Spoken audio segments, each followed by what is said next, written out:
Cofactor या फिर जिसको हम कहते हैं प्रोस्थेटिक ग्रुप कह सकते हैं, is a part of holo enzyme, holo enzyme का पार्ट है। देखो होलो एंजाइम्स को हम कहते हैं एक तरीके से ये कंप्लीट एंजाइम है, कंप्लीट एंजाइम। अब ये कंप्लीट एंजाइम बनता कैसे है? इस कंप्लीट एंजाइम्स के अंदर दो पार्ट होते हैं, एक पार्ट होता है एपो एंजाइम।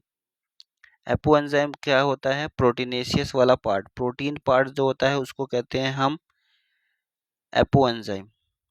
और दूसरा जो है एक अदर पार्ट होता है, ठीक है, वो आपका प्रोस्थेटिक ग्रुप हो सकता है, प्रोस्थेटिक ग्रुप हो सकता है, को एंजाइम हो सकता है, ठीक है, कुछ भी हो सकता है, को फैक्टर हो सकता है, ठीक है। तो प्रोटीन पार्ट हो गया एपो एंजाइम, और जो दूसरा पार्ट है वो प्रोस्थेटिक ग्रुप, को एंजाइम, को फैक्टर वगैरह ये सब हो गया।